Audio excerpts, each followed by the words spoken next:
guys हामी फेरि यहाँ काम सुरु गर्न लागेको है त्यो होइन त्यो दिदीले यहाँ यसो बनाउनु भएको छ यसको साटो उठे राख्छ नै त यहाँ हामीले बनाइ दिदीले सबै सामान बनाएर गइदिनु भयो दिदी नआउनु भएको टोइलेटमा चाहिँ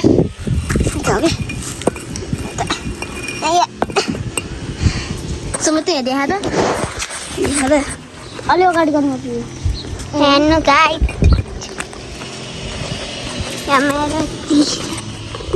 फुबु दिदीले गाइड यसरी बनाउनु इँटा छ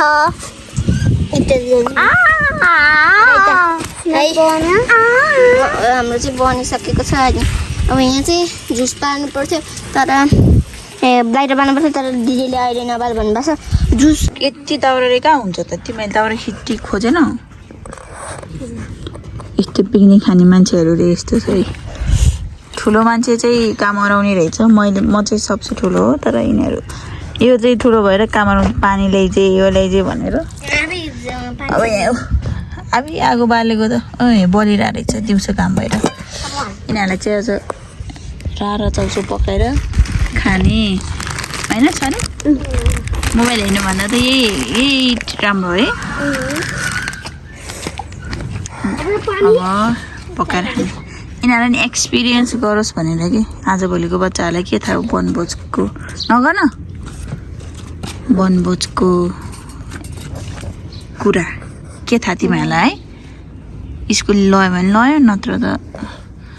तेल सेल चाहिने त्यो पानी हाल्ने झैँ चाउचाउ हाल्ने सोप हाल्ने चर्र पकाएर खाने फाइनल्ली हाम्रो आगो बले साथीहरू लाग्छ पकाउनु अब तिमीहरू के मलाई उल्टो ल घोप्टाउँछ है के नाप्छ यिनीहरूले दाउरा बाँचौ ओ बाँच छोरा मान्छे भने छोरा मान्छे हो भनेको खोइ त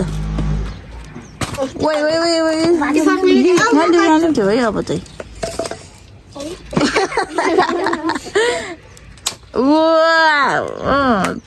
डोन्ट अन्डर एस्टिमेट होइन डोन्ट अन्डर एस्टिमेट छोरीमा चाहिँ हेर न हाम्रो यहाँ के फलेको है ल छिटो छिटो त्यति कहाँ सजिलो छ अलि हाल के थाहा पकाउने मान्छेले थाहा हुन अलि हाल न अब भयो पिकनिक खाने मान्छे धुवा आयो भनेर हुन्छ त मलाई त यहाँ झन् बाटोमा सु गर्ने मान्छे धुवा आउँछ अरे ल यस्तो त छ आजभोलिको अब हामीले कसरी खायो होला पहिला वहाँ वनमा गएर के पकाएर खान्थ्यो हामीले झन् एउटा मेमोरी हुन्छ कि यिनीहरूलाई यसरी बनाएर खाएको अन्त अर्को छ यहाँ फेरि पकाएर खाने भनेको उसलाई सिङ्गै चाउचाउ चाहियो अरे भनेर नमानेको हामीसँग कति गरेको हो थोरै ल्याऊ बाबु यहाँ तिमी पकाउने तिम्रो भाग पनि हुन्छ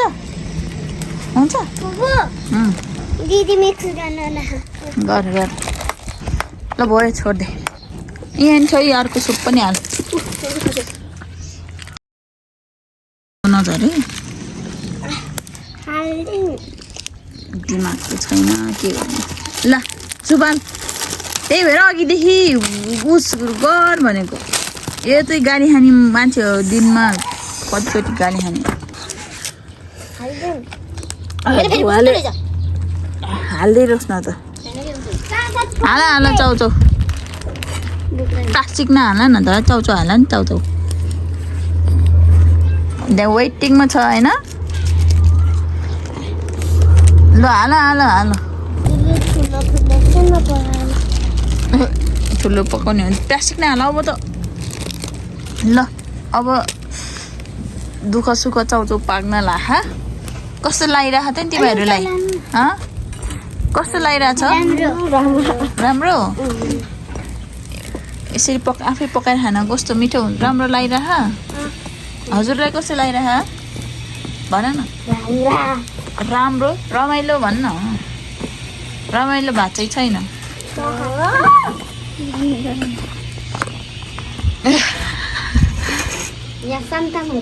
ल पकाऊ ना पकाउने रवि ठेक नचलाउने त्यही माथि धुवाले पोल्यो मलाई पो छोड्दै छोड्दै त्यतिकै आफै पाक्छ मिठो खासो चाउचाउ पाक्यो तर अलिअलि चाउचाउ पाक्यो पाकेन अझै पाक्यो पाक्यो अझै 1 घन्टा छ 1 घन्टा छ हामी गोजीमा के छ तिम्रो गोजीमा केही छैन एउटैले है फेरि झगडा गर्नलाई मलाई त्यो भनेर झगडा गर्ने त यो हो झगडाको मेन जड त धेरै जाए भन्ने भोलि पर्सि ठुलो भएपछि चिन्ता हुन्छ तिमी धेरै रुने झगडा गर्ने है मम्मीलाई दुःख दिने हो तिमीलाई भने होइन तपाईँलाई बराबर हो नि यो चाहिँ ठुलो मान्छे मात्रै पोस्ट मात्रै ठुलो मान्छे जस्तो गर्छ बेहोरा चाहिँ सानो भर्खर 5 वर्षको बच्चा जस्तै छ दिनमा 10 चोटि गाली खान्छ साथीहरू अयो मलाई धुवाले पोल्यो भन्दै भने प्लास्टिक नहाल भन्दैछु यस्तो छ थोपडा यसको गाली खाने खुट्टाले कुल्चिन दिमाग चाहिँ यहाँ छ कि दिमाग पछाडि भइसक्यो ऊ आयो बडको आयो ल प्लास्टिक पोल्नु हुँदैन डस्टबिनमा हाल्नु भयो हिमालले खान्छ नि बराबर बाड तिम्रो सेता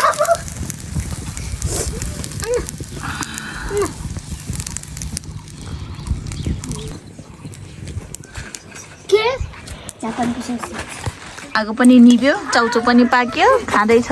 कस्तो रहेछ बाबु कस्तो छ यसो यता यता हेर त मिठो छ तँलाई त के सोध्नु है कस्तो छ हेमन बाहिर पकाएर खाएको चाउचाउ कस्तो हुँदो रहेछ कस्तो त सानो मिठो छ ल इन्जोय बाई